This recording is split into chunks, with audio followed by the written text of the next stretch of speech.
Começa agora o Rede TV News, com Boris Casoy e Amanda Klein. Boa noite. Olá, boa noite. O presidente eleito Jair Bolsonaro pode nomear 50 auxiliares para o processo de transição.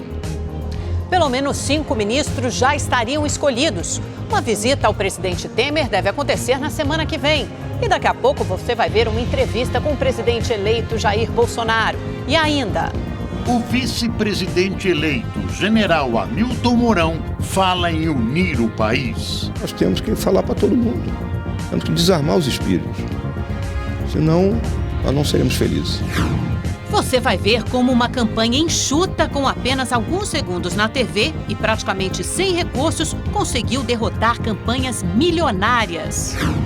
A repercussão internacional da vitória de Jair Bolsonaro. Avião com 189 passageiros cai no mar na Indonésia. Autoridades dizem que não há sobreviventes. As principais notícias do Brasil e do mundo, agora no Rede TV News.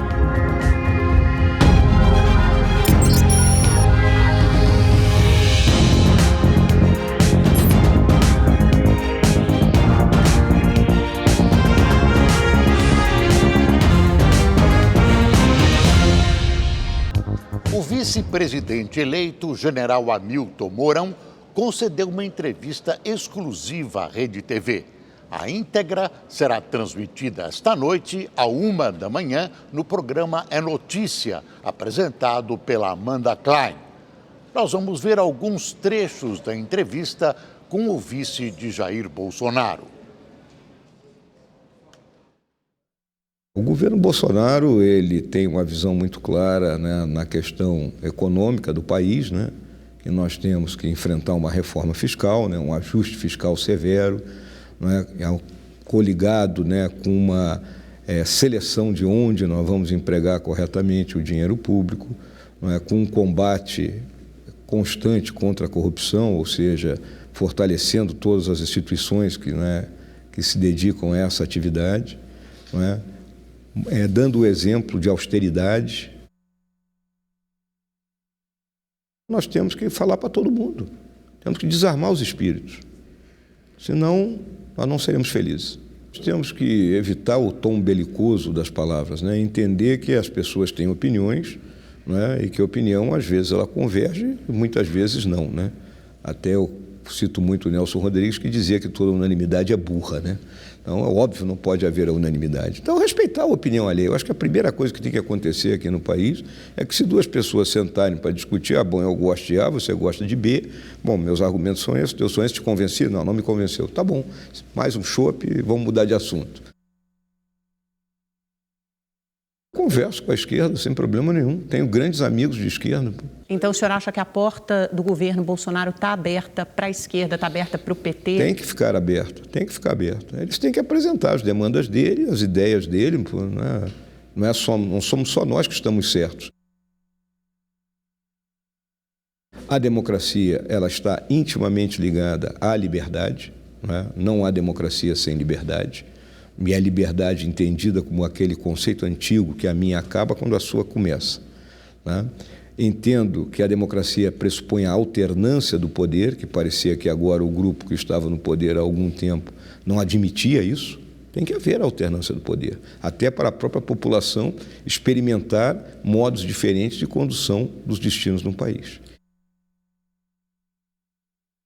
Olha, eu achei muito interessante a fala do ministro Toffoli, né? Mas eu gostaria de lembrar ao ministro que ele devia ser ainda um jovenzinho, de uns 10, 11 anos de idade, quando eu e o Bolsonaro abatemos as nossas espadas perante a bandeira do Brasil e juramos defender a honra, a integridade e as instituições desse país. Então, as palavras dele soam para nós como música, porque muitos jovens nós prometemos isso. Eu vejo muito distante, né? Impossível de acontecer no Brasil por uma razão muito simples, eu tenho dito isso. Na Venezuela, as Forças Armadas foram cooptadas para esse projeto, e aqui no Brasil, as nossas Forças Armadas jamais serão cooptadas para um projeto de natureza totalitária. Assim que foi confirmada a vitória de Jair Bolsonaro, representantes de todos os poderes mandaram as felicitações acompanhadas de recados sobre unificação e tolerância. Logo depois de telefonar para Jair Bolsonaro, o presidente Michel Temer afirmou num pronunciamento que percebeu o entusiasmo do sucessor sobre a unificação do país. É algo que todos desejam e seguramente eu posso dizer, mais uma vez, testemunhando as palavras do presidente eleito, que ele buscará precisamente isso. Um discurso que ecoou entre representantes do Legislativo. O presidente da Câmara, Rodrigo Maia, parabenizou Jair Bolsonaro pelo Twitter. Disse que agora todos nós temos a responsabilidade em unificar o país e trabalhar para melhorar a vida de todos os brasileiros. Em nota, o presidente do Senado, Eunício Oliveira, desejou ao presidente eleito um mandato de acordo com as expectativas do povo e com a Constituição. E acrescentou que, como cidadão, acredita que o futuro gestor dos destinos políticos do país deve buscar, desde já, uma reconciliação nacional. Candidatos derrotados na corrida pelo Palácio do Planalto também se manifestaram pelas redes sociais nesta segunda-feira. Terceiro colocado no primeiro turno, Ciro Gomes, do PDT, desejou boa sorte, mas foi crítico. Disse a Bolsonaro para não violar o respeito que deve ao conjunto da nação. Do contrário, enfrentará a todos que fazem oposição dentro do marco da decência e do espírito público. Segundo colocado, com quase 45% dos votos válidos, Fernando Haddad, do PT, não se estendeu. Desejou sucesso a Bolsonaro e afirmou: escrevo essa mensagem hoje, de coração leve, com sinceridade, para que ela estimule o melhor de todos nós. No judiciário, o tom das felicitações foi o mesmo. Todos os cumprimentos vieram acompanhados de recados ao presidente eleito sobre respeito, tolerância e unificação. Devem eles, presidente e vice-presidente eleitos, fidelidade à Constituição, ao Estado democrático de direito, aos demais poderes e às instituições da República. A democracia é o governo da maioria e o respeito à minoria. Desejo sucesso e sorte aos vencedores. Desejo sorte ao Brasil. Políticos e judiciário, o establishment em geral, buscam, de alguma maneira, decifrar com mais precisão como exatamente agir. Como agir ante as falas do presidente eleito Bolsonaro. O que ele quer dizer, porque ele tem uma maneira dupla, às vezes, de abordar assuntos semelhantes. Algumas falas do presidente eleito, como a de domingo retrasado, causaram preocupação e talvez tenham tirado alguns votos dele. Mas para a maioria dessas pessoas, o que vai guiar a conduta de Bolsonaro é o discurso de ontem, de respeito à democracia e à Constituição e pela concórdia. O governador eleito de São Paulo, João Dória Júnior, venceu com menos de 2 pontos de vantagem sobre o adversário Márcio França. Ele também falou com exclusividade à Rede TV. Foi uma disputa acirrada. Do começo ao fim da apuração, João Dória aparecia na frente, mas com uma pequena diferença de votos. O tucano acompanhou tudo da casa dele ao lado da família e da equipe de campanha. Dória só se reuniu com os correligionários após o fim da apuração. Fez agradecimentos, atendeu a imprensa e foi comemorar.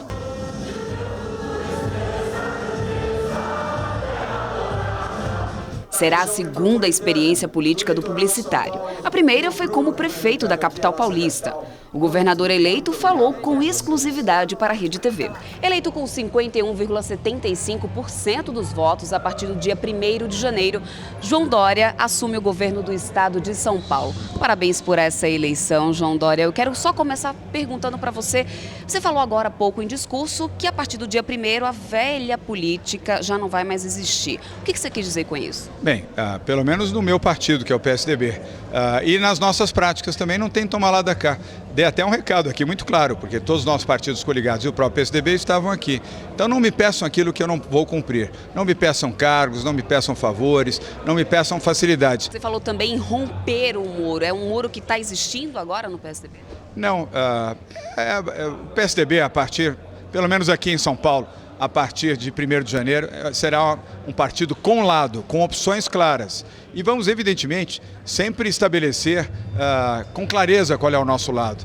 E é a minha forma de ser. Dória também falou sobre a eleição de Jair Bolsonaro. Nós dois conjugamos a mesma ideia, unificar o Brasil, pacificar o Brasil. Nada de nós contra eles, eles contra nós. Vamos convidar todos os brasileiros, os que votaram em Jair Bolsonaro e os que não votaram, para acreditarem que é possível retomar a esperança e o sentimento de uma pátria unida, como seremos aqui em São Paulo.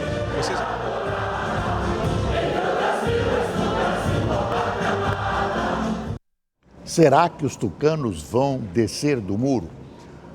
É bom ressaltar que Dória perdeu na capital, onde ele foi prefeito. Ganhou, sim, nas grandes cidades do interior paulista. Como governador, deve assumir as rédeas do PSDB, que precisa de uma reconstrução. Os tucanos saíram praticamente destroçados dessa eleição. A tendência de Dória será levar o partido mais para o centro-direita. Em Minas Gerais, Romeu Zema, do Partido Novo, teve a maior votação do país entre os candidatos a governador no segundo turno das eleições. A comemoração de Romeu Zema foi mais do que especial. O governador eleito de Minas Gerais completou 54 anos neste domingo. Teve 71,8% dos votos válidos e venceu em 97% das cidades mineiras. Esta é a primeira vez que o empresário vai ocupar um cargo público e já chega com quase 7 milhões de votos contra menos de 3 milhões do adversário, o ex-governador Antônio Anastasia, do PSDB. A gente espera coisa nova mesmo, Minas Gerais está precisando. Que ele cumpra o que ele prometeu na campanha. Durante toda a campanha, Romeu Zema prometeu cortar gastos e equilibrar as contas do Estado, que enfrenta uma grave crise financeira. O governador eleito disse que vai reduzir o número de secretarias e cargos comissionados e não vai morar em palácio. Após a vitória nas urnas, Zema falou com exclusividade com a Rede TV. Quanto tempo o senhor acredita que é possível começar a colocar as contas em dia, os servidores começarem a receber o salário em dia? Vamos analisar profundamente os dados do Estado. Temos receio de que a situação seja pior do que aparenta, mas nós estimamos, num horizonte de 2 anos, as coisas devem melhorar muito. Disse também que não vai nomear políticos para o novo governo em troca de apoio na Assembleia Legislativa. Há uma insatisfação geral com esse modelo de gestão que está à frente de Minas Gerais e que já ficou claro não funciona. A derrota acachapante de Anastasia é a grande derrota de Aécio Neves.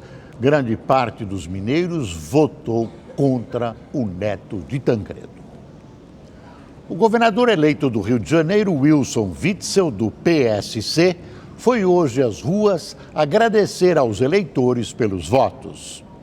Witzel tirou fotos, tomou o café da manhã e conversou com muita gente na Central do Brasil. Ele quer priorizar as soluções econômicas para tirar o Rio de Janeiro da crise. Nós precisamos gerar emprego. E a prioridade a partir de janeiro é atrair empresas, é atrair investimento, retomar obras de infraestrutura, retomar a construção civil. E isso vai aquecer o mercado. Ele aproveitou para anunciar o nome de Sérgio Aureliano para ocupar a pasta da Previdência do Estado. Os outros nomes serão definidos com a ajuda de uma equipe técnica. Witzel vai assumir um estado com um déficit de 8 bilhões de reais. E uma das primeiras medidas do governador eleito será conversar com o futuro presidente Jair Bolsonaro para que ele reveja a lei de responsabilidade fiscal aqui no estado. Witzel também vai conversar com o interventor federal, General Braga Neto, para pedir diretrizes sobre a segurança pública, um dos temas que mais preocupam a população. Torcer para que tudo dê certo e para que o nosso estado volte a ser o que era, né? Referência no turismo, na economia. O fato dele não ser um gestor, né? Apesar dele ser juiz, eu acho que não ter nenhuma experiência em gestão, quanto mais pública, num estado tão diverso, tão cheio de complicação, eu acho bastante complicado. Natural de Jundiaí, interior de São Paulo, Wilson Witzel é estreante na política. O ex-juiz federal surpreendeu começando a campanha eleitoral com apenas 1% das intenções de votos. Ontem obteve quase 60% e derrotou o ex-prefeito da capital fluminense, Eduardo Paes. No Rio de Janeiro, conflagrado com a administração e com a segurança, a eleição de um juiz mostrou claramente a reprovação à política e aos políticos, e foi o que presidiu toda essa eleição, especialmente no Rio. Além desses que nós citamos, outros 11 governadores foram eleitos no segundo turno. Veja quem são eles. No Amazonas, Wilson Lima, do PSC, foi o vencedor. O Amapá será administrado por Valdez Góes, do PDT. Ibanez Rocha, do MDB, vai comandar o Distrito Federal. Reinaldo Azambuja, do PSDB, foi reeleito no Mato Grosso do Sul. No Pará, Herder Barbalho, do MDB, conquistou o posto. No Rio Grande do Norte, a petista Fátima Bezerra foi a escolhida. O coronel Marcos Rocha, do PSL, será o governador de Rondônia. Em Roraima, outro candidato do PSL sagrou-se vencedor. É Antônio Denário. Eduardo Leite, do PSDB, foi eleito no Rio Grande do Sul. Santa Catarina será governada pelo comandante Moisés, do PSL. E em Sergipe, o cargo será ocupado por Belivaldo Chagas, do PSD. Com a eleição ganha, a equipe de Jair Bolsonaro começou a trabalhar na transição para o novo governo. Pelo menos 5 ministros já estariam escolhidos. O atual governo preparou um relatório para entregar à equipe de Jair Bolsonaro. E o próprio presidente Michel Temer falou sobre o momento de transição. Durante um evento em São Paulo, ele ressaltou a necessidade de respeitar a Constituição e os opositores. E a Constituição toda diz, olha aqui, você, maioria, governa respeitando os direitos da minoria, e a minoria não pode atrapalhar a maioria. Então, digamos, num sistema democrático, é fundamental que haja oposição. A oposição ajuda a fiscalizar. Orçamento, balanços e metas de programas e estrutura de governo também estarão resumidos num aplicativo de celular com acesso exclusivo para a equipe de transição. É um processo que objetiva propiciar as condições para que o candidato eleito para o cargo de presidente da República possa receber do seu antecessor todos os dados e informações necessárias à implementação do programa do novo governo. A equipe de transição pode ter até 50 membros, mas deve ficar restrita a 20 pessoas, que receberão como servidores públicos. Eles ficarão instalados aqui, no Centro Cultural Banco do Brasil, em Brasília. O local foi adaptado, terá 22 gabinetes, espaço para reuniões, auditório e sala de imprensa. A segurança ficará por conta da Polícia Federal e já foi reforçada. A equipe de transição começará a trabalhar na próxima semana e poderá atuar até 10 dias depois da posse. O deputado federal Onyx Lorenzoni, do Democratas do Rio Grande do Sul, deve chefiar a transição de governo. Ele foi o coordenador da campanha de Bolsonaro e se tornou o braço direito do novo presidente. Na próxima quarta-feira, ele se reunirá com o ministro Eliseu Padilha para tratar dos detalhes da transição. Lorenzoni também deve assumir um dos principais ministérios do novo governo, o da Casa Civil. Além dele, o presidente do PSL, Gustavo Bebiano, está cotado para ser o ministro da Justiça. O general Augusto Heleno responderá pelo Ministério da Defesa e o astronauta Marcos Pontes deve ocupar a pasta de Ciência e Tecnologia. Já anunciado durante toda a campanha, o responsável pelo Ministério da Fazenda será o economista Paulo Guedes. E a economia é uma das prioridades dessa transição, começando pela reforma da Previdência. A equipe de Bolsonaro deve enviar uma nova proposta para o Congresso, ressaltando principalmente a separação entre benefícios sociais, como auxílio-doença e salário maternidade, e a aposentadoria. O foco do programa econômico é o controle do gasto público. O primeiro grande item é a Previdência. Precisamos de uma reforma da Previdência. Mas para tocar essa pauta, o novo presidente precisará da ajuda do Congresso. O atual presidente da Câmara, Rodrigo Maia, já entrou em contato com Bolsonaro e se dispôs a pautar, ainda este ano, projetos ligados à posse de arma. A aproximação de Maia com o novo governo é uma tentativa de garantir a manutenção do posto de presidente da Câmara no ano que vem, já que ele foi reeleito. Com a provável exceção de Paulo Guedes e talvez a chefia da Casa Civil com Onyx Lorenzoni, há muita especulação em torno de nomes para o Ministério. Na verdade, nada está definitivamente decidido, nem há tanta pressa para isso. Ressalte-se a atitude de colaboração na transição do presidente Michel Temer. Jair Bolsonaro vive agora o ápice de sua vida na política, iniciada na década de 80. Antes de entrar para a política, Bolsonaro se dedicou à carreira militar. Ele é Jair porque o pai quis homenagear um jogador do Palmeiras. E Messias por causa da mãe, que é católica. Jair Messias Bolsonaro nasceu em 21 de março de 1955. É natural de Glicério, no noroeste de São Paulo, e foi criado em Eldorado, no sul do estado. Ainda na adolescência entrou para o Exército e foi para Resende, no Rio de Janeiro, onde cursou a Academia Militar das Agulhas Negras. Também se formou na Escola de Educação Física do Exército e se juntou à Brigada Paraquedista do Rio. Ainda nas Forças Armadas, reivindicou melhores salários para militares da ativa e passou 15 dias preso por indisciplina. Bolsonaro entrou para a reserva como capitão em 88, ano em que se elegeu vereador no Rio de Janeiro. 2 anos depois, foi eleito deputado federal pela primeira vez. Jair Bolsonaro tem 5 filhos e uma enteada, frutos de 3 companheiras diferentes. Os 3 filhos mais velhos seguiram a carreira política e são parlamentares. A atual mulher é Michele, de 36 anos. Os 2 se conheceram na Câmara em 2007, onde ela trabalhava como secretária. Em 7 mandatos consecutivos como deputado, Bolsonaro passou por 8 partidos políticos. Votou pelo impeachment dos presidentes Fernando Collor e Dilma Rousseff. Também foi favorável às 2 denúncias contra Michel Temer. Colaborou para a aprovação da reforma trabalhista e da PEC do teto de gastos. Mas foram os discursos contundentes contra a esquerda e em defesa dos militares, do regime de 64 e da família tradicional que mais deram destaque ao parlamentar Jair Bolsonaro. A personalidade forte e as opiniões conservadoras renderam exposição na mídia para Bolsonaro. Ele virou um deputado pop. Ou, aqui na Rede TV, Super Pop. Não foram poucas as participações nos programas da apresentadora Luciana Gimenez. Hoje em dia no Brasil só está desarmado o cidadão de bem. Tá, mas por exemplo, como é que você poderia fazer frente a uma injusta agressão de uma pessoa como eu? Com arma de fogo. Bolsonaro também foi sabatinado no Mariana Godoy Entrevista. Nós queremos fugir das lideranças partidárias que sempre funcionaram como lideranças sindicais. E há um mês no hospital falou ao Rede TV News. Nós não podemos continuar fazendo essa política feita até hoje.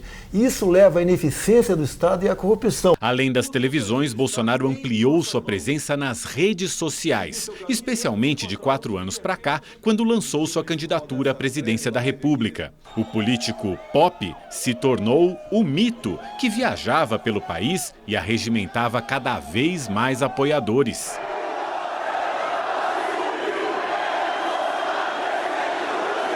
Mesmo com essa popularidade e crescendo nas pesquisas de intenção de voto, as negociações para Bolsonaro formalizar a candidatura não foram fáceis. Somente em março encontrou legenda no então nanico Partido Social Liberal. A campanha, com poucos recursos e quase nenhum tempo de TV, sofreu seu maior baque no atentado de 6 de setembro em Juiz de Fora. Uma facada, 2 cirurgias, 23 dias de internação. E após a alta, o candidato pouco saiu de casa, no Rio. Em dezembro, o agora presidente eleito terá de passar por nova operação para retirar a bolsa de colostomia. E novamente terá um período de recuperação pela frente antes de subir a rampa do Palácio do Planalto no dia 1º de janeiro. A campanha do presidente eleito Jair Bolsonaro teve números modestos. Mas como uma equipe enxuta, com pouco tempo de TV e pouco dinheiro, conseguiu vencer as estruturas milionárias dos principais adversários? Você vai ver agora na reportagem de Eric Klein. Muitas pessoas com muita estrada, com experiência, costumavam dizer: vocês não vão chegar a lugar algum, é impossível fazer uma campanha de nível presidencial sem a utilização de um avião particular, vocês vão precisar de muitos milhões de reais para fazer essa campanha. Nós quebramos o sistema, né? Mostramos que é possível, a partir da contribuição das pessoas, de voluntários, da vontade popular, você construir uma narrativa que vem do povo para dentro de um núcleo. E assim começou a ser desenhado o planejamento para fazer o próximo presidente da República. A casa de um empresário no Rio de Janeiro foi transformada no centro nervoso da campanha. Por aqui, o exercício diário era levar as propostas e ideias de Jair Bolsonaro até o eleitor. Os equipamentos para malhar foram colocados literalmente de lado e a academia virou um comitê improvisado. Não adianta você ter tempo de televisão, um fundo partidário quase que bilionário, se você está apresentando o velho para todo mundo. Achamos aí, no apagar das luzes, o PSL, com 8 segundos de televisão e com fundo partidário para presidente em torno de 2 milhões e pouco de reais, onde eu abri mão disso aí. Fomos para a vaquinha virtual e muita sola de sapato. E a população foi a grande mola impulsora dessa nossa campanha. Há 3 anos já, com esse descinho de aeroportos, sempre tínhamos mais de 1.000 pessoas nos esperando, em palestras também. Então esse crescente foi natural. E foi aqui, nesse espaço, numa casa no Rio de Janeiro, que o até então candidato à presidência da República, Jair Bolsonaro, concentrou boa parte do seu trabalho de campanha, como dar entrevistas, gravar programas eleitorais e se reunir com os assessores. O jardim virou cenário para as entrevistas e onde era a sala de estar passou a ser um estúdio para a gravação das propagandas eleitorais para a TV. A equipe de Jair Bolsonaro contou com 35 pessoas e arrecadou 4 milhões de reais com doações pela internet. Segundo os registros oficiais do Tribunal Superior Eleitoral, o partido gastou apenas R$ 1.700.000 nos 2 turnos com o custo da campanha. O principal adversário, Fernando Haddad, do PT, de acordo com o TSE, gastou 32,5 milhões de reais no mesmo período. Em muitas oportunidades, vários empresários bem intencionados, visivelmente preocupados com os rumos do Brasil, ofereceram recursos financeiros, nós sempre recusamos.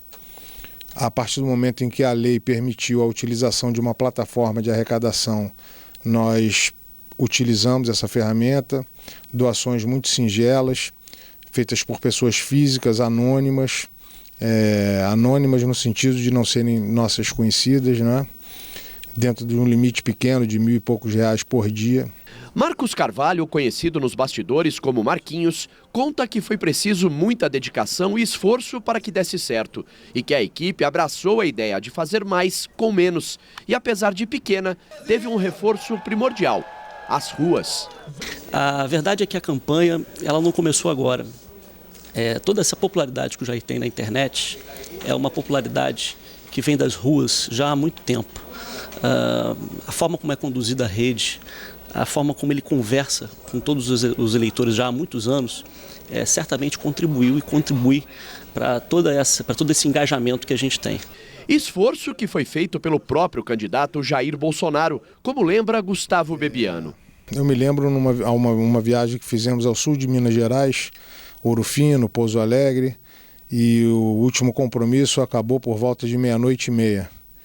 E graças a Deus eu tinha programado um lugar para que nós pudéssemos dormir no meio do caminho, uma casa ali perto da Serra da Mantiqueira. E foi uma surpresa para o capitão, porque ele queria dormir no posto de gasolina dentro do carro. Então, quando a gente conta esse tipo de coisa, as pessoas não acreditam, porque um candidato à presidência da República de um país tão importante como o Brasil, a 8ª economia do planeta, em primeiro lugar nas pesquisas, se propondo a dormir dentro de um automóvel, num posto de gasolina, as pessoas realmente não acreditam, mas esse é Jair Bolsonaro. O resultado? Quase 60 milhões de votos e Jair Bolsonaro acabou eleito presidente da República na primeira tentativa de alcançar o posto mais alto do país. Agora, depois de 7 mandatos na Câmara dos Deputados, ele muda de casa, atravessa a rua, sai do Congresso Nacional para ocupar pelos próximos 4 anos o principal gabinete no Palácio do Planalto. E quero deixar, se essa for a vontade de Deus, eu peço muito que Ele me ilumine nesse sentido, um país diferente, em especial para minha filha de 7 anos de idade. Não adianta ela ter todo o conforto, morar bem, você não pode sair às ruas e não ver futuro para si e suas coleguinhas. Depois da facada, estou com muito mais vontade e determinação de buscar essa presidência da República e mostrar realmente que nós podemos fazer diferente para o bem de todos do nosso Brasil. Além de Bolsonaro ter captado com precisão as aspirações populares, sua campanha acreditou na utilização das redes sociais. Elas começaram a martelar seu nome muito cedo. Aliás, essa eleição mostrou a força dessas redes sociais, para o bem ou para o mal. E é uma questão que precisa ser estudada em detalhes para impedir o mau uso dessa ferramenta preciosa. Aliás, essa é uma preocupação internacional.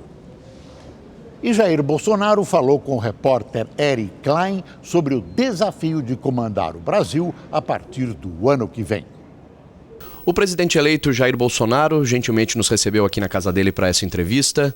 Primeiramente, presidente, gostaria de parabenizá-lo pela vitória e queria saber um pouquinho do senhor, como que foi a sensação ontem de ver milhares de pessoas na frente da sua casa comemorando a sua vitória? É uma sensação muito boa que a gente parte do princípio que a maioria da população brasileira estava de acordo com os nossos propósitos. E eu gostaria muito de ter comparecido aqui na frente de casa, mas mais uma vez por questão de segurança fui impedido de comparecer. Mas meu abraço a todos do Brasil, meu muito obrigado a quem votou em mim, quem não votou também, que afinal de contas o Brasil é de todos nós.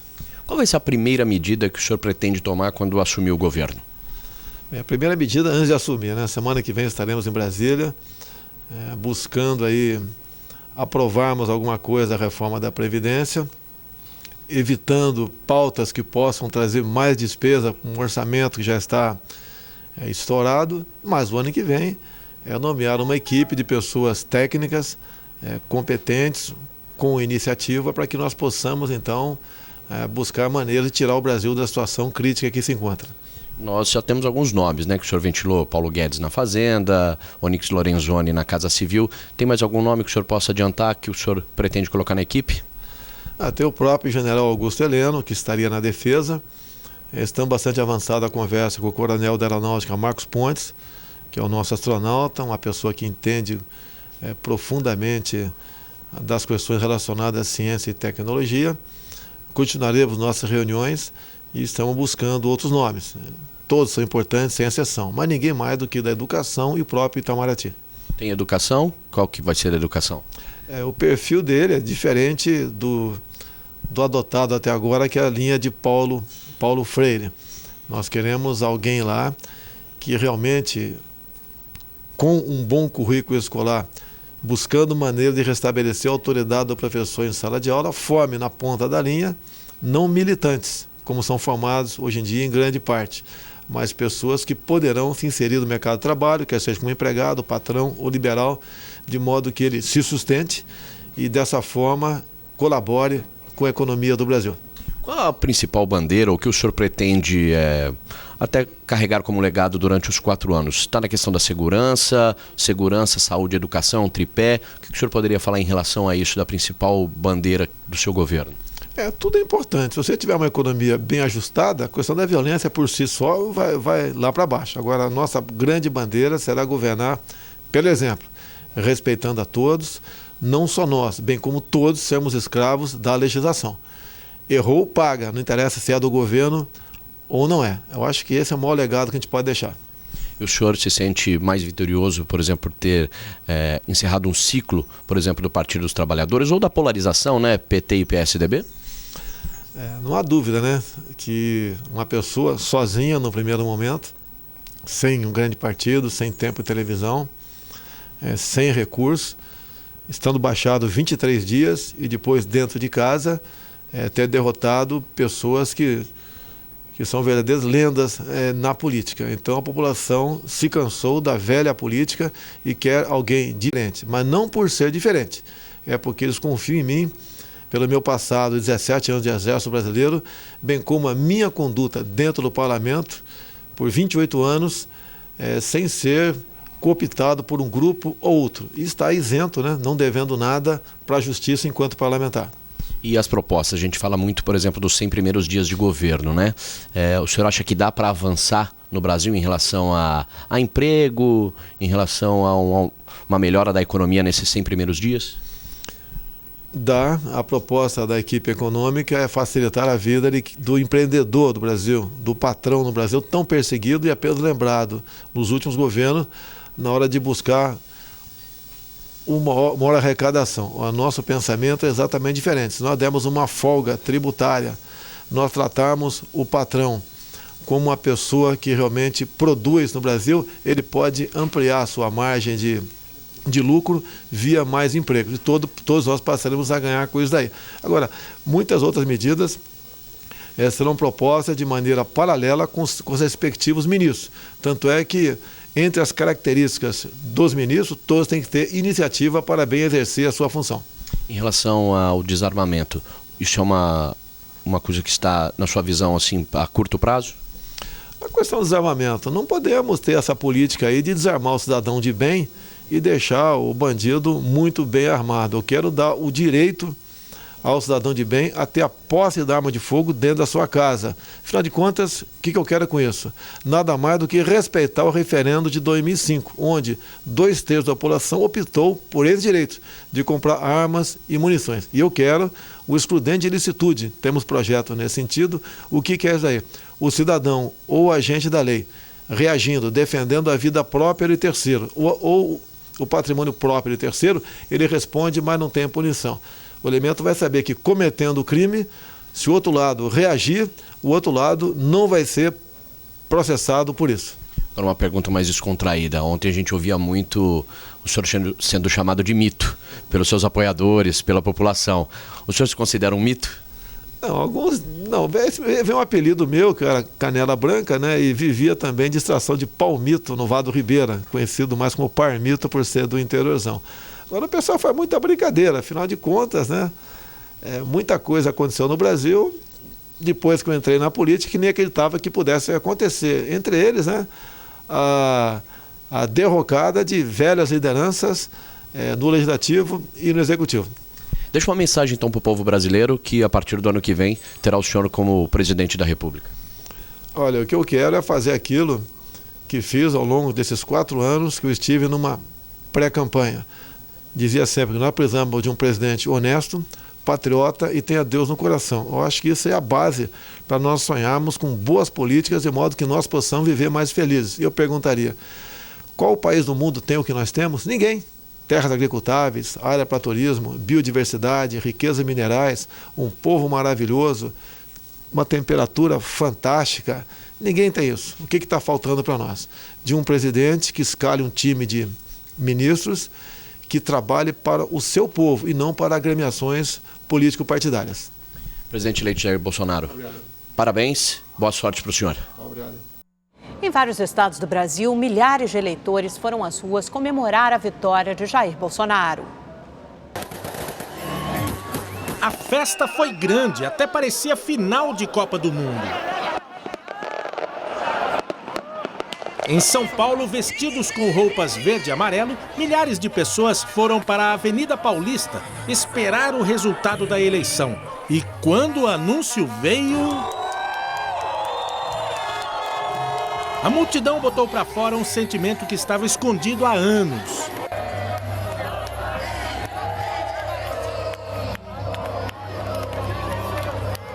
E que nós possamos, com a vitória dele, ele combater essa corrupção, gerar emprego, renda. O que passou, passou. E agora vão olhar para frente. Em Brasília, a comemoração foi na Esplanada dos Ministérios, em frente ao Congresso Nacional. Todos participaram, crianças, idosos, jovens, famílias inteiras tomaram a Praça 7, no centro de Belo Horizonte. Na festa pela vitória de Jair Bolsonaro, os mineiros entoaram os gritos que ficaram conhecidos durante a campanha eleitoral. Também teve muita festa no Recife. E em Fortaleza. A festa foi longa, mas hoje ninguém acordou de ressaca. O clima pelas ruas é de esperança. Eu votei para o Bolsonaro, Jair Bolsonaro. Ele não vai resolver todos os problemas, mas que ele vai diminuir, ele vai. Chegou a hora da realidade, a hora de governar. Um dia depois da vitória, dá para ver que muita gente deposita no presidente Bolsonaro a esperança para a solução de problemas como a violência e o desemprego. A fila de espera do SUS sempre foi grande, sempre a gente vê muitos casos de pessoas que acabam definhando nessa fila. Então o que a gente espera é que ele melhore essa parte da nossa saúde que está bem precária mesmo hoje. E eu espero que tenham professores preparados, espero que tenha creches que sejam legais e que eu não precise me preocupar ao deixar ele nas creches. Que tipo de proteção você espera do futuro presidente? Eu gostaria que eles deixassem a gente trabalhar, né? E nessas horas de esperança por dias melhores, até a rivalidade no esporte é colocada de lado. Torce para que time? Eu, Corinthians. Votou no Palmeirense? Não. Bolsonaro é palmeirense. Não sabia. Mas o que é melhor para o nosso país, né, meu? O presidente dos Estados Unidos, Donald Trump, foi um dos primeiros a cumprimentar o presidente eleito Jair Bolsonaro. Os detalhes da repercussão da vitória no mundo com os correspondentes da Rede TV e do Rede TV News, Luciana Camargo, de Nova York, e Luciano Júnior, de Paris.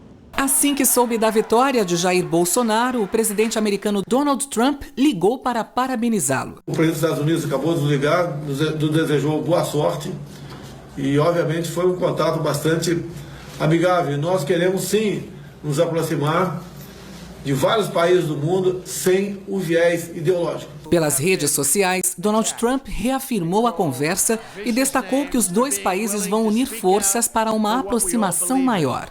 Tive uma boa conversa com o recém-eleito presidente do Brasil, Jair Bolsonaro, que venceu sua corrida por uma margem substancial.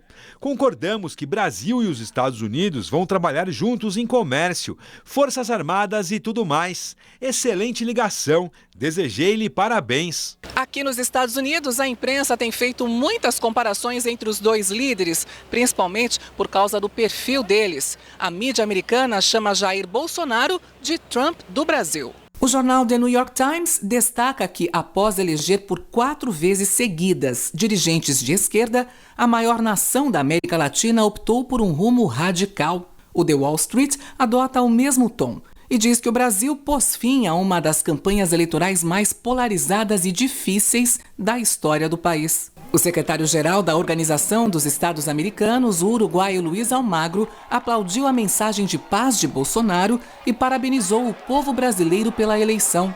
Na América Latina, o presidente chileno Sebastián Piñera disse que teve uma conversa franca com Jair Bolsonaro e que o Brasil é um importante aliado estratégico. O líder boliviano Evo Morales chamou o povo brasileiro de irmão e cumprimentou o novo presidente. Na Argentina, Maurício Macri parabenizou Bolsonaro. O dirigente quer continuar trabalhando com o novo governo em benefício das duas nações.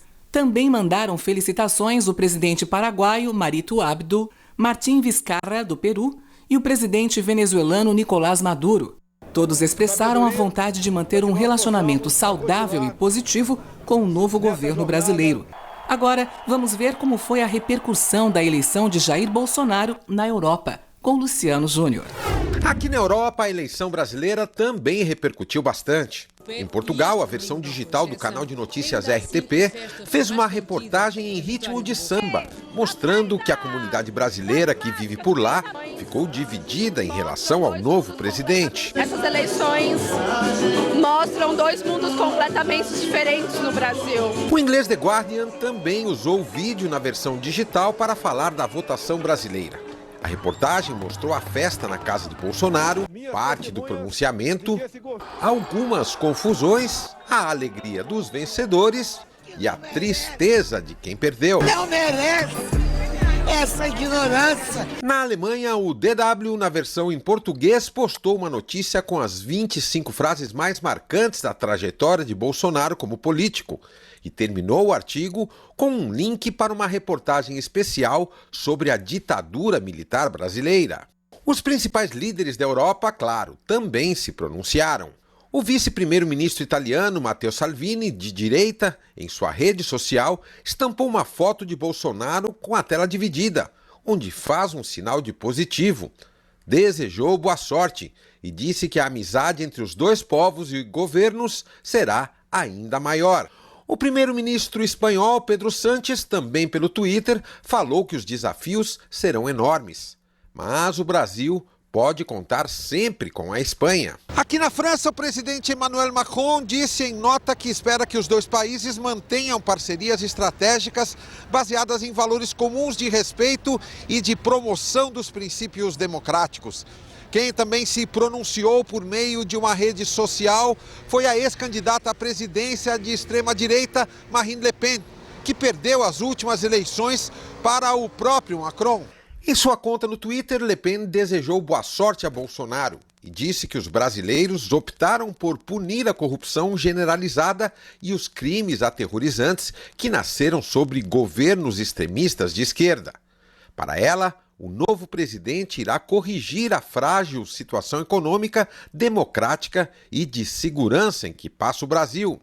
Em Moscou, Vladimir Putin enviou um telegrama ao novo presidente brasileiro, dando parabéns pela eleição e manifestou seu desejo de desenvolver ainda mais as relações com o Brasil. Na Ásia, a China também abriu as portas para Bolsonaro. O porta-voz do Ministério do Exterior, Lu Kang, parabenizou o novo presidente e disse que os dois países estão em pleno desenvolvimento e uma relação mais próxima será boa para todos. De Paris, Luciano Júnior para o Rede TV News. E se você quiser rever esta ou outra reportagem do Rede TV News, basta inscrever-se agora no canal da Rede TV no YouTube. Lá você pode assistir a íntegra de todos os nossos programas. Acesse já youtube.com/redetv. Ontem, nas comemorações pela vitória de Bolsonaro, uma mulher foi flagrada, veja só, com uma faca. Vamos ver as imagens. O vídeo circula na internet. Nele, durante uma festa na Avenida Paulista, em São Paulo, uma mulher aparece com uma faca. Rapidamente, ela tira o objeto da bolsa e o guarda novamente. Depois, é possível ver que a mulher está acompanhada de um rapaz. O nosso comentarista e especialista em segurança, Jorge Lordello, diz que se trata de uma atitude suspeita. Andar com uma faca numa bolsa não é proibido pela lei brasileira. Muita gente anda com canivete, uma faca no tocante ao serviço. Mas tirar uma faca no meio do público é uma atitude inapropriada. Não havia motivo nenhum. Se, eventualmente, naquele momento, tivesse um policial visto aquela situação, aquela mulher seria detida para averiguação para que ela explicasse o motivo dessa atitude. Há um ano, a Rede TV iniciou uma cobertura inovadora das eleições 2018. De lá para cá, nossas equipes de reportagem fizeram séries de reportagens, de entrevistas na TV e também nas plataformas digitais com os candidatos e acompanharam a rotina deles em todo o Brasil. Relembre a partir de agora os principais momentos dessa cobertura. Em janeiro, a Rede TV fez uma entrevista online exclusiva com o então pré-candidato à presidência da República, Jair Bolsonaro, ao vivo com transmissão pelo portal da Rede TV e pelos canais da emissora no Facebook e no YouTube, com participação do público. O senhor costuma ficar muito de cabeça quente? O senhor acha que está preparado para uma campanha que certamente será longa, repleta de acusações?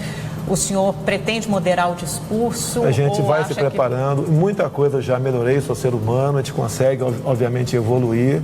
Mas de vez em quando tem uma recaída. Paciência, né? Ainda durante as pré-candidaturas, também fizemos aqui no nosso estúdio da programação online da Rede TV entrevistas com os outros nomes escolhidos por cada partido que aceitou o nosso convite. Mais uma vez, um bate-papo em tempo real nas plataformas digitais da Rede TV. Na TV, assim que os partidos foram confirmando seus candidatos, nossas equipes passaram a acompanhar as agendas exibidas no Rede TV News, além de entrevistas e sabatinas durante a programação. O programa Mariana Godoy Entrevista recebeu também os nomeados a vice. Olá, muito boa noite, seja muito bem-vindo. Este é um programa especial sobre eleições, porque nos últimos 33 anos, o vice-presidente foi chamado para assumir o comando do país em 3 ocasiões. Boa noite, está no ar o debate Rede TV, isto é, com os candidatos à presidência da República. No dia 18 de agosto, a Rede TV fez o debate entre os candidatos à presidência no primeiro turno, com mediação de Boris Casoy, Amanda Klein e Mariana Godoy. Foi um debate dinâmico, com perguntas gravadas pelo povo nas ruas, participação de jornalistas, confronto frente a frente e transmissão multiplataforma. Essa curva branca aqui em cima mostra o número de interações, curtidas, comentários, compartilhamentos. O debate com os candidatos ao governo de São Paulo seguiu as mesmas regras definidas pelo Núcleo de Eleições da Rede TV. Tecnologia, inovação, modernidade, inteligência, combater a lavagem de dinheiro, ter uma ação efetiva com a ampliação dos BAEPs, os Batalhões Especiais da Polícia Militar. Queria aproveitar e cumprimentar a Rede TV por toda a cobertura ao longo da campanha, do primeiro turno, do segundo turno, pelos debates que promoveu hoje. O Franz Wazek, que é o diretor de jornalismo, foi brilhante nessa conduta, ao lado de todos os profissionais da Rede TV, inclusive você, os que estão diante das câmeras e os que estão atrás das câmeras também. Depois foi a vez dos candidatos ao Senado por São Paulo, no debate mediado pelos jornalistas Mauro Talhaferri e Érica Reis. Olá, muito boa tarde. Está no ar o debate Rede TV com candidatos e candidatas ao Senado por São Paulo. Boris Casoy fez uma entrevista exclusiva com o candidato Jair Bolsonaro, que se recuperava de uma cirurgia depois de ter levado uma facada no começo de setembro. Tem uma manifestação de mulheres, o grupo Ele Não, que vai se manifestar em alguns pontos do Brasil. Agora, o Ele Sim, o outro lado, é infinitamente maior do que o primeiro. 7 de outubro, primeiro turno das eleições. Desde cedo, equipes de reportagem da Rede TV pelo Brasil acompanharam o voto dos candidatos. Amanda Klein, Boris Casoy, Mariana Godoy, Reinaldo Azevedo e Érica Reis comandaram um programa especial que repercutiu os acontecimentos do dia e os números da apuração. No segundo turno, o Rede TV News também deu espaço para que Fernando Haddad e Bolsonaro apresentassem 11 propostas para os temas selecionados pelo Núcleo de Eleições. Nós temos que ampliar educação de tempo integral para a juventude, educação profissional para a juventude. A minha equipe econômica decidiu que vai reduzir a carga tributária e vai buscar também uma forma de reduzir a quantidade de impostos. Mariana Godoy recebeu os candidatos ao governo de São Paulo para uma sabatina, ao lado de Amanda Klein, Boris Casoy e Mauro Talhaferri. Já na cobertura do segundo turno, mais uma vez, nossas equipes foram às ruas para acompanhar as votações dos candidatos, as apurações e pronunciamentos de cada um. Nos estúdios, Érica Reis, Amanda Klein, Mariana Godoy, Boris Casoy, Rosana Jatobá e Salete Lemos apresentaram e repercutiram os fatos e os números até o resultado. Balanço extremamente positivo, é o resultado de um trabalho muito sério feito pelos profissionais da Rede TV de diferentes áreas. Fizemos debates multiplataforma, modernos, nada engessados, realizamos sabatinas. Me lembro também que nós fizemos um debate para o Legislativo, no caso para o Senado de São Paulo, uma inovação na televisão aberta no Brasil. Realizamos cobertura ao vivo durante várias e várias horas, tanto no primeiro turno como no segundo turno. Isso tudo para oferecer uma informação de qualidade, apartidária, isenta e crítica. Esse é o compromisso do jornalismo da Rede TV. Depois de uma semana de buscas, o corpo de Rayane foi encontrado em Guararema, que fica na região metropolitana de São Paulo. O enterro do corpo da jovem aconteceu hoje em Mogi das Cruzes. E quem tem as informações sobre esse caso triste e trágico é o repórter Ed Polo. Boa noite, Ed. Boa noite, Amanda. Boa noite, Boris. Boa noite a todos. A polícia chegou até o corpo da jovem depois de uma denúncia anônima. Rayane Paulinho, 16 anos, estava num matagal na região de Guararema, bem perto da rodovia Ayrton Senna. Ela estava seminua e com um cadastro amarrado ao pescoço. Peritos do Instituto Médico Legal constataram que a menina morreu por asfixia. Foi a mãe da jovem que reconheceu o corpo da filha através do esmalte nas unhas, uma tornozeleira prata na perna direita e o casaco. Rayane foi enterrada hoje no meio da tarde na mesma cidade onde morava com os pais, em Mogi das Cruzes. Ela estava desaparecida desde o último dia 20, depois que saiu para ir a uma festa num sítio na mesma cidade de Mogi das Cruzes com 2 amigas. De lá para cá nunca mais foi vista. A polícia acredita que a jovem foi morta na região de Jacareí, porque foi de lá que partiu a última ligação do celular da garota para o serviço 90 da polícia, ligação essa que não chegou a ser completada. Foi de lá também que a polícia encontrou o celular da menina jogado o celular no quilômetro 171 da rodovia Dutra, às margens da rodovia, possivelmente pelo assassino de Rayane. A polícia já sabe, através de uma foto que recebeu hoje Amanda e Boris, que o assassino possivelmente estava dentro da festa. Essa era a dúvida da polícia. Essa foto comprometedora já está nas investigações, está sendo analisada e possivelmente até o final dessa semana o caso vai ser resolvido. 4 pessoas estão como suspeitas. Todas elas serão ouvidas e o delegado garante que até o final de semana o caso será resolvido. De São Paulo, Ed Polo, para o Rede TV News. Na Indonésia, um avião caiu ao decolar de Jakarta, com 189 pessoas a bordo. Até o momento, não há notícias de sobreviventes.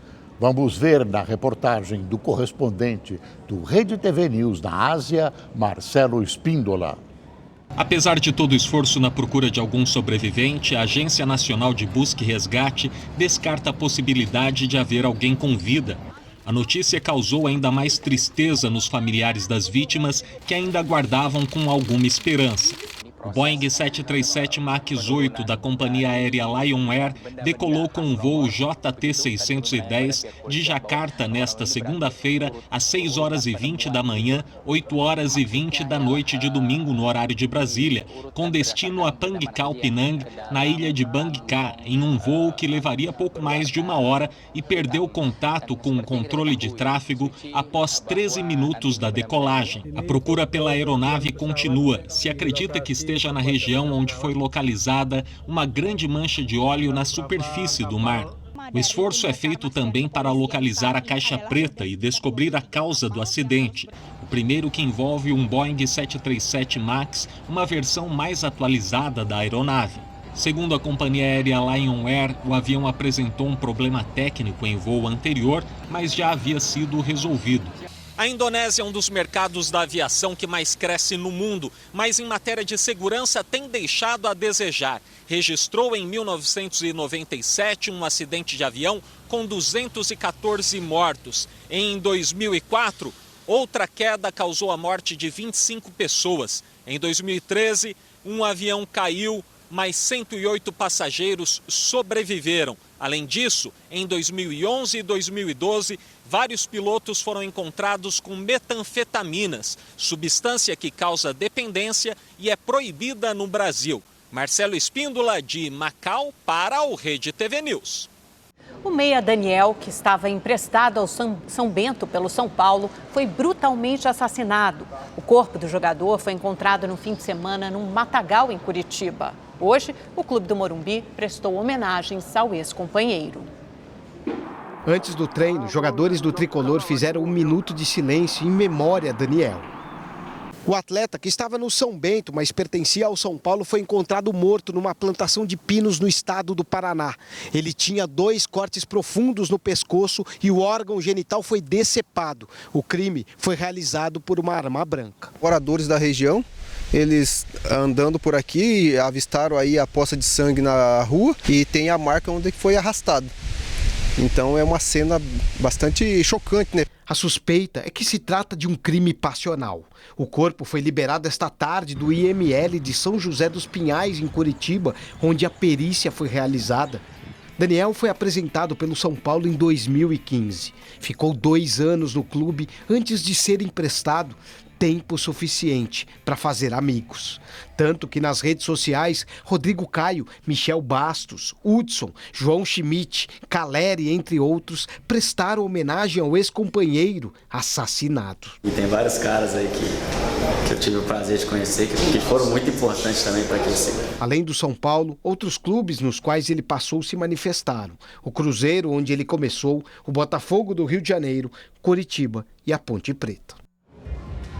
Boa noite. Uma boa noite, até amanhã.